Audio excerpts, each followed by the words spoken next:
10ஆம் ஆண்டு சுனாமி நினைவு தினம் இன்று அனுசரிக்கப்படுவதையொட்டி சென்னை பட்டினப்பாக்கம் ஸ்ரீனிவாசபுரம் கடற்கரையில் தொடர்ந்து அஞ்சலி செலுத்தும் நிகழ்ச்சி நடைபெற்று வருகிறது.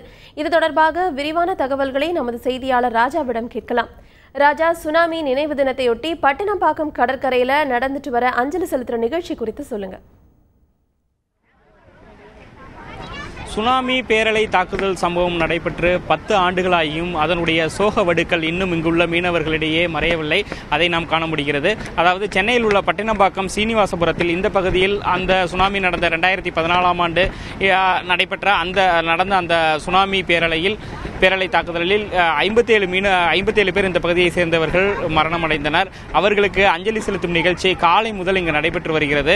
ஏராளமான மீனவ அமைப்புகளை சேர்ந்தவர்கள் இந்த பகுதிக்கு திரண்டு வந்து அவர்களுக்கு அஞ்சலி செலுத்தும் விதமாக இங்கு கடலில் பூக்களை தூவியும் அதேபோல் பால் ஆகியவற்றை தெளித்தும் மெழுகுவத்தி ஏற்றியும் தங்களுடைய அஞ்சலியை செலுத்தி வருகின்றனர். அதேபோல் கோரிக்கை பேரணி ஒன்றும் இங்கு நடைபெற்றது. அதாவது மீனவர்களுக்கு தங்களுடைய வாழ்வாதாரம் சுனாமியால் பாதிப்புக்கு ஏற்பட்ட பிறகும் இன்னும் வாழ்வாதாரங்கள் ஏற்படுத்தி கொடுக்கப்படவில்லை. அவர்களுக்கான குடியிருப்புகள், நிரந்தர குடியிருப்புகள் இந்த பகுதியிலேயே கட்டி கொடுக்கப்பட வேண்டும் என்பன உள்ளிட்ட ஒரு கோரிக்கை பேரணியும் இந்த பகுதியில் நடைபெற்றது.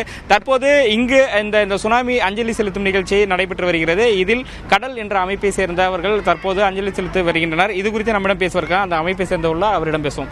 மேடம் வணக்கம். இன்னைக்கு இங்கே நடந்த அந்த அஞ்சலி நிகழ்ச்சி பற்றி சொல்லுங்க. இன்றைக்கி பார்த்தீங்கன்னா இந்த சுனாமியால் பாதிக்கப்பட்ட 57 பேர் இங்கே இறந்துட்டாங்க.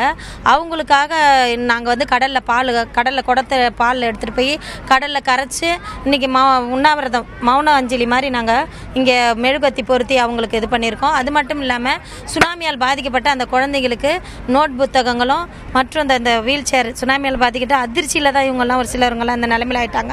அவங்களுக்கு வீல் சேரும் மற்றும் மீனவ பெண்களுக்கு அன்னக்கூடம் சில நலத்திட்ட உதவிகளை செய்துட்டு இருக்கிறோம். அதனால் இவ்வளவும் நாங்கள் செய்து 10 ஆண்டு காலம் ஆகியும் இந்த அதிர்வு எங்களை விட்டு இன்னும் நீங்கலை. இன்னுமாக நாங்கள் எங்களுடைய குடியிருப்பு கேள்விக்குறியாகவே இருந்துகிட்டு இருக்குது. அந்த குடியிருப்பும் எங்களுக்கு சீக்கிரமாக இந்த குடியிருப்பு எங்களுக்கு கிடைக்கணும். அதுக்கான அரசு ரீதியான சலுகைகள்லாம் நிறுத்தப்பட்டுள்ளது. குழந்தைங்களுக்கு கல்வி திட்டத்தில் சுனாமி நிறுவனம் சொல்லி ஒரு சுனாமிக்குன்னு ஒரு ஃபண்டு கொடுத்தாங்க. அந்த ஃபண்டெல்லாம் நிறுத்தி வச்சுட்டாங்க. அதனாலே நிறைய குழந்தைங்க பள்ளிக்கூடத்துக்கு போகாமல் ரொம்ப பாதிக்கப்பட்டு எங்கள் நிறுவனத்து மூலமாக எல்லார்ட்டையும் கேட்டு நாங்கள் அந்த குழந்தைங்களை படிக்க வச்சுட்ருக்கிறோம். அந்த சுனாமி ஃபண்டை கொஞ்சம் கொடுக்கறதுக்கான முயற்சிகள் செய்தால் நல்லாயிருக்கும். குடியிருப்பும் எங்களுக்கு வழங்கப்படணும். இன்னும் நாங்கள் இன்னும் கடல் தொழில் பார்த்தீங்கன்னா சுனாமிக்கு அப்புறம் கடலில் மீன் வளம் குறைஞ்சிருச்சு. கடல் தொழிலே கிடையாது. அதுதான் முக்கியமான பாயிண்ட். கடல் தொழிலாத மீனவர்கள் ரொம்ப கஷ்டப்படுறாங்க. கடல் தொழிலுக்கு போயிட்டாலும் மீன் கிடைக்க மாட்டேங்குது. அவ்வளோ தூரம் கடலுக்கு போய் வெறுமனையாக தான் வர்றாங்க. நான் ரொம்ப பாதிப்புக்குள்ளாக இருக்கிறாங்க. அதாவது இந்த சுனாமி தாக்கப்பட்ட அந்த 10 ஆண்டுகளுக்கு பிறகு கூட நடுவில் அரசுகள் அங்கங்கே மீனவ குடியிருப்புகள் கட்டி கொடுத்துருக்காங்க. சுனாமி குடியிருப்புகள் சொல்லப்போனால் இங்கே அதாவது கண்ணகி நகர் மற்றும் செம்மஞ்சேரி பகுதிகளில் சுனாமி குடியிருப்புகள் இருக்கு. அப்படி இருக்கல இன்னும் அவர்களுக்கு முழுமையான நிவாரணங்கள் கிடைக்கலன்றீங்களா? அதாவது இந்த செம்மஞ்சேரி கண்ணகி நகர்லாம் கட்டி கொடுத்துருக்காங்க. அதில் கூட பார்த்தீங்கன்னா அவ்வளவா கட்டி தான் வச்சிருக்கிறாங்க. இன்னும் அது திறக்கப்படவில்லை. அது கூட பார்த்தீங்கன்னா ரோட்ல இருக்கிறவங்க, சாலையில் இருக்கிறவங்க அவங்கள தான் கொண்டு போய் அங்கே வைக்கிறாங்க. இன்னும் இங்கே மக்களுக்கு இன்னும் அதை கொடுக்கல. 4வது மாடி கரண்ட் போடல, 3வது மாடி கரண்ட் போடல. இந்த மாதிரியான தகவல்கள் தான் வந்துட்டு இருக்குது. இன்னும் அது கூட கிடைக்கல. நிறைய வீடுங்க கட்டியிருக்காங்க, அது ஒன்றும் இல்லை. ஆனால் அது ஒன்றும் கிடைக்கல. ஆனால் இது பர்டிகுலராக மீனவர்களுக்கு கிடைக்கல. மீனவர்களுக்கும் அந்த குடியிருக்கும் சம்மந்தமே கிடைக்கல. அவங்களுக்கு இன்னும் ஒன்றுமே கட்டித்தரல. ஒரே ஒரு இடத்துல நொச்சிக்குப்பத்தில் கொஞ்சம் கட்டி கொடுத்துருக்காங்க. அது கூட சரியான நிலையில் அவங்களுக்கு பயன்பெறலை.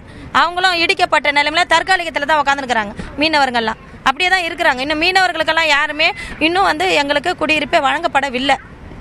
மீனவர்கள்லாம் இங்கே தான் குடியிருப்பு கேட்குறோம் நாங்கள். ஏன்னா கடலை இங்கே வச்சுட்டு நாங்கள் வெளி இடத்துல போய் மீன் தொழில் செய்ய முடியாது. நன்றி.